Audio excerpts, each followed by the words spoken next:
a separate discussion. Yes, because the campaign trail is heating up. And over the last few weeks, well, from last week Saturday till now anyway, we've heard some campaign promises that, well, we're not entirely sure how they're going to come, how it's going to happen, but they're being promised nonetheless.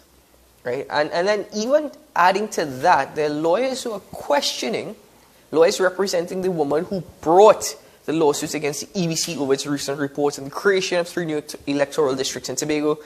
They're challenging a purported decision to transfer the case to a new judge who reversed the case management plan of the judge who was first assigned the case.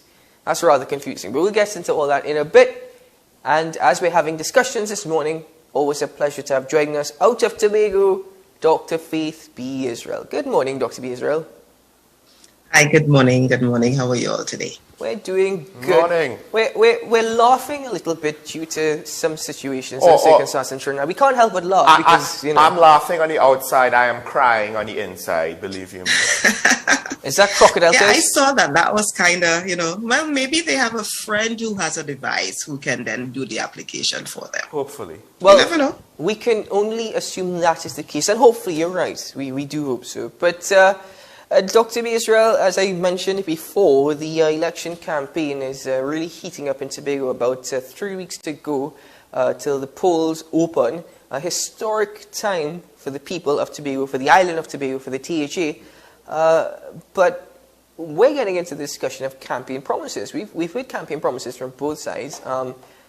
First of all, as a politician, in campaign promises, just generally as a politician, how do you guys come about with it? Is it that we look at the easiest things to say that may sound so satisfying to our, the people who we hope to put us in office? Or do we look at what's really needed, what we realistically can do, and then make a promise based off of that? So I don't know how the other parties do it, but the PDP actually creates what we call a mandate. And we specifically use the word mandate because it is not a manifesto. It is not us just saying this is what we are going to do. It is us having full discussions with the people who we hope to represent, find out what their issues are, find out in many instances what their suggested fixes are, because in many instances they already have the solution. And then we go back and we chat with our social scientists, our economists, our agricultural specialists and so forth. And then we include those items in our mandate. If you look at the PDP mandate, we've in essence used the same document that we've just tweaked as we've gotten, through time. The document that we used in 2017 was reworked and used for the January 2021 election. And that is what, in essence, we are using this time. So we do not just make random promises. It's because we are really chatting with people, getting a sense of what is needed, and then trying to figure out the best way to make those needs a reality. So essentially the campaign promises, at least from the perspective of the PDP, is feasible. They're actually realistic. Yes, and it's actually one of the things, if you talk to anyone that I speak to, I actually tell them I don't make promises. I ask you what's your situation, and I specifically tell you, I am not going to tell you that I'm going to build that wall for you, because I honestly don't know whether we will be able to build that wall for you. We'll take it into consideration. I'm hoping that you would vote for me, give me the opportunity to look at it feasibly, look at it critically, and to see whether we can do it. And if we can, we will. If you speak to anybody who has spoken to me, they would tell you that fate does not promise anything. And that is because I personally think that the whole idea of these campaign promises are kind of ludicrous when you think of some of them, and that we need to be more realistic with what we are telling the people that we can and will do for them, and then actually do it. Well, adding to that, the conversations that you would have with perhaps the citizens, the people you are hoping place you in office, you said you don't make any promises. Is that because sometimes what people are asking for are just, it's very difficult to not only process but state that we could actually get this done? Well, I think what the situation is that we've gotten a culture where people have been promised things, and I think they've begun to feel that that is the only way politics should work, or that's the only way politicians should work.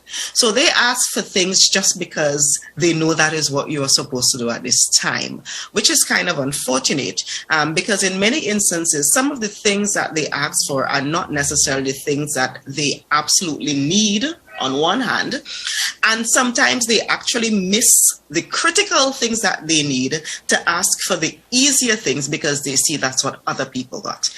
So I think it's a general cultural shift that we need to make, where we need to get away from this whole idea of making all of these promises simply because we are trying to get someone to vote for us. Now, the other side of making a promise is that after the election, one of the things we get complaints about all the time is that they do not see the politician after the election, because of course you now have to figure out this, you promised 10 people 10 walls, and now you cannot find the money to put up those walls. So you don't see them again after that, because it means you will then be confronted with the fact that you promised something that you cannot deliver. And again, that is why the PDP has been sticking to our mantra, which is we will try to do it, we will see how it works, we will see what's feasible, but we need an opportunity to do that. You have actually had a type of governance style for the last 21 years in Tobago, and what we are offering is something different. Well, Doctor, that's interesting. The first point that you made there, I just maybe to hit it home, because you said that people might be asking for things, either they might be unreasonable or they think what they need might be too much of an ask, so they go with something, you know, easier to get. And would you say that you've seen that get in the way of people either getting their needs met or progress being made in the areas that you've looked at?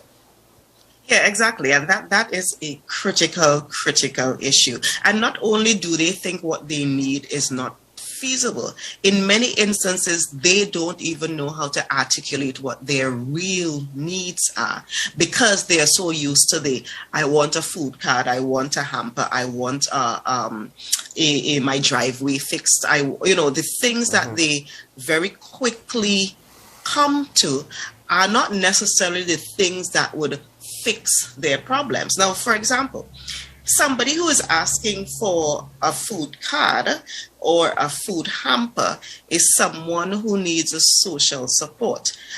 Why is that social support needed? Is it because the person just lost their job because of COVID, and we know that when COVID is over, they'll go back to being normal?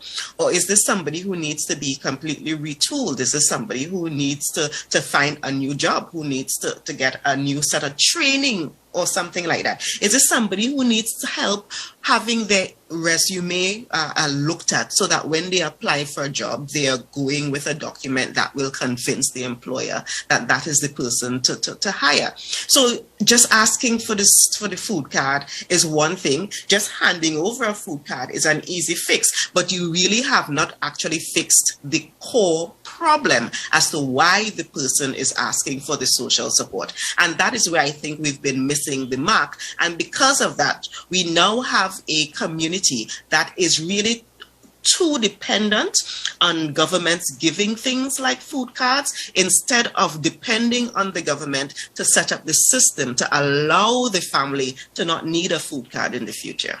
Well, the system would be a proper solution, but that'll be much more difficult, much more complex.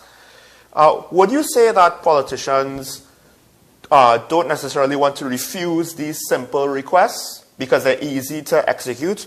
Or would you say that politicians might be looking to get the free and easy win, the free and easy public gratitude of just this quick short-term measure? It's not that complicated to do. Yeah, and sadly, it's because our politicians come from our society. So if the society is having a hard time articulating what it really needs, then it may actually elect politicians who also have a hard time understanding what is really needed and understanding what is needed to fix what is really needed. So I start all of my interviews, for example, or not interviews, when I go out chatting with people, I started by letting them know, one, I am not going to be buying any alcohol for you. I am not going to be buying any drinks. I am not going to be buying anything. I certainly will not be buying any weed. We are going to have a conversation, a real conversation about what you need to get you out of whatever this situation is. So I start off by letting them know, do not expect those things from me. I am here to work. I am here to represent you. I'm here to represent you to the best of my ability. And that means getting to your core. You know, it's a philosophy root core analysis. I need to get to the core of what your issue is, and that is what I will be working on fixing. That is what, as a representative, I will be working on trying to resolve on your behalf. The simple, quick things, yes, sure. Because if someone is hungry and they need food, we try our best to help them get the food, but we must go beyond that. And that, I think, is the hard part, that many politicians are not willing to take that next step, because it's not just a step, that's another 2, 3, 4 steps down the road that needs to be taken. Well, it's funny that you have to say that. You actually have to state that to people you're speaking with. I'm not going to buy you any alcohol. I'm not going to buy you weed. You know, but that takes me into something else. On the campaign trail, is it easy to play? Because you said people have this expectation because of promises of the past, and that rarely comes to fruition. So do politicians then play on the emotions of people whom they are hoping to represent? Yes, that is exactly what is happening. And I could give you a perfect example of what's happening right now in Tobago. One of the things that are being said on the campaign trail by the other side right now is that if you vote for my party, somehow we are going to then fire everyone. Which, you know, when you think about that, that just absolutely does not make sense. But when you look at the larger picture, what we are identifying is the fact that, you know, a lot of people work for the government. A lot of people are underemployed, and it's critical to understand the difference between unemployed and underemployed. Unemployed means you don't have a job, you don't have an income at all.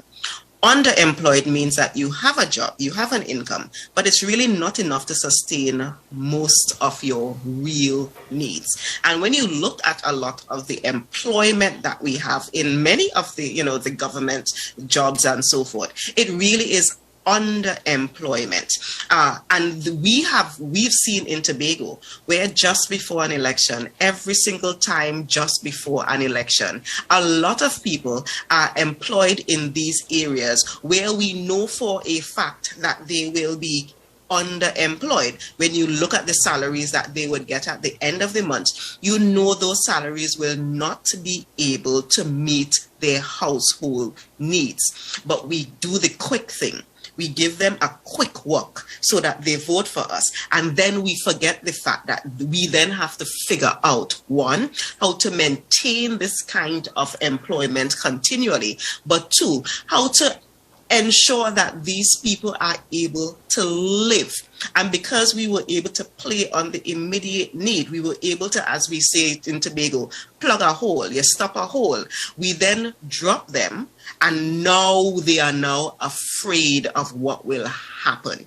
And that, I think, is an unfortunate situation, because we are playing with people's emotions. We are taking people for granted. We are playing people for fools when we do that, as a matter of fact. And we are ensuring that we create almost a kind of slavery mentality where that person now is so afraid to say anything or to do anything because you are the one who gave them their work, and that is what is stopping the whole. Again, it goes back to a larger restructuring of the society. And I tell, so for example, I tell people when they come to me with, I want a THA job, or want an early morning work. What I tell them is that, do you know how much those pay? Because they don't pay a lot. I'm sure your bills right now are probably more than what those pay. And I actually tell them, I actually want more than that for you. I want to create a situation where you are a contractor, for example, in the community, and that you become a millionaire in a couple years. There is no way you could become a millionaire doing this job that you are asking me for. Now, I understand why you're asking me for the job, because it seems like a quick, easy fix.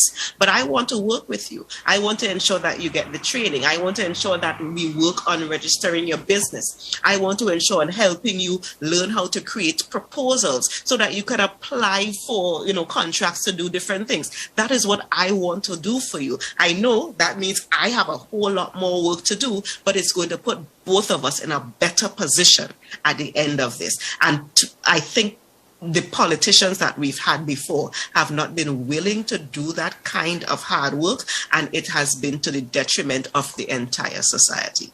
But I cannot promise you anything. Exactly. Yeah. I just wanted to add to that. I think people need to understand, because I've spent some time in Tobago, and I know people who have tried to make up small businesses in Tobago. And one of the comments that I got that shocked me was a friend of mine. He said, well, the worker was only working in his establishment until he could get a real work. And he asked the gentleman, well, what is a real work? He said, a government work. Yeah. And that was the literal aspirations of the young man. That was what he viewed as making it. That was the be-all and end-all to him. And, I mean, I knew that the salaries weren't exorbitant, necessarily. But to hear what you had to say, where the salaries don't really add up to what is required, it does make me wonder, just what is it? What is it? Unless it's a case where a lot of people have two jobs, and the government job is just the one they don't show up to. That's a whole other kettle of fish there. Well, when you look at it, the most people who are working, let me not say most, because of course there are some senior public servants, senior workers, and so forth. But a big chunk of the individuals who are working with the Tobago House of Assembly are making less than $5,000–6,000 a month. They are making less than $5,000–6,000 a month. That is a fact, which means that they do have to do another job. And by the way, if you have to take another job, it means you are underemployed. That is the definition of underemployment. So, yes, unfortunately, we have been cultured to think that the government work is, a secure thing. But we also have to understand the fact that our economy in Tobago cannot be based on government functioning. Any economy that is based primarily on what the government does is a failed or failing economy. It means that the private sector, and we hear the private sector people complain all the time that it's hard for them to get employees because everyone is working with the government. And why would you go work with a private sector when you can go work with the government? Again, it goes back to the government not necessarily doing the best for the nation, not doing the best for the island, but really just doing at that time the best for themselves politically. But that is not a sustainable thing that can happen. It is not sustainable. What is sustainable would be having a balance where we work on improving the private sector, bolstering the private sector so that they can then start employing more people, so that they can then start bringing more into the economy of Trinidad and Tobago. And again, it goes back to our budget discussion. When you look at the GDP of the GDP in essence of the Trinidad individual, that is about $15,000 when you look at all of the activity, all of the economic activity that's happening in Trinidad. It's about $15,000. When you look at all of the economic activity that's happening in Tobago, it's about $4,000.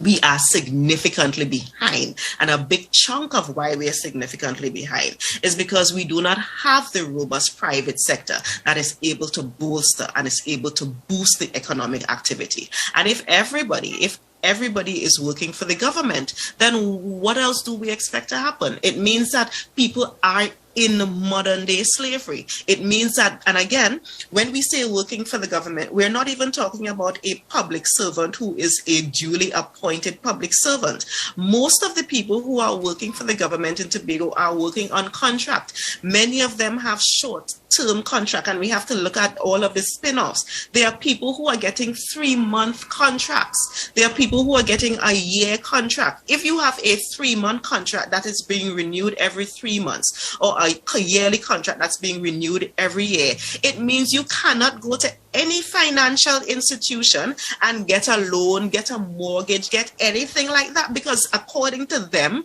what they are saying is that you are not gainfully employed.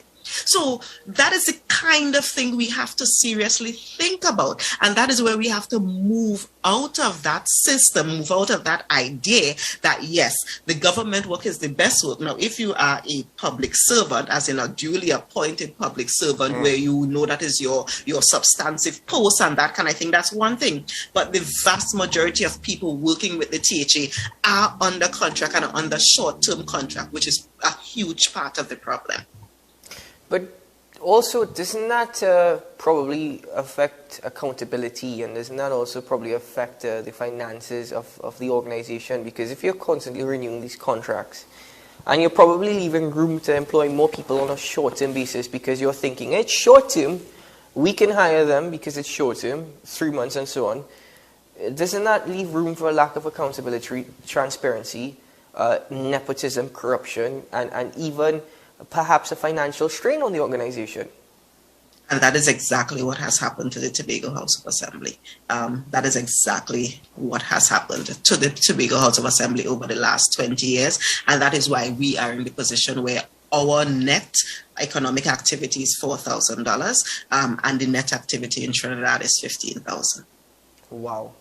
Dr. Faith Bezrel, that is all the time we have. I hope to speak to you soon, because there's a situation in Tobago that we need to address, and this is the PNM candidate for Bonaccord Crown Point admitting to signing blank food card forms. The THA Chief Secretary Ansel Dennis has said he does not recommend this practice. The TTPS has indicated that it's a fraudulent act. And even the the Ministry of Social Development and Family Services, Minister Donna Cox, has also stated that her ministry has nothing to do with this. So, you know, all around it seems as though, I mean, we have nothing to do. We don't recommend it, but you know what? Go ahead. Just go ahead. The member himself, his words were the most entertaining on the matter. The most entertaining. I advise everybody to take a read.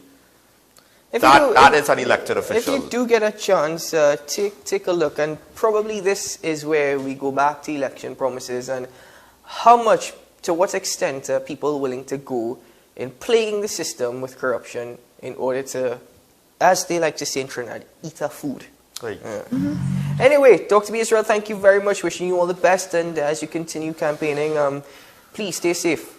Pandemic, yes. And the numbers are rising here as well. Yes, now. The numbers are going up. Yes. But thank you so much for having me. Thank you, Dr. Bezrel. Take care. Folks, you're watching Talking Point. You got to stay tuned to the content capital for more, because after this, news on the hour will return.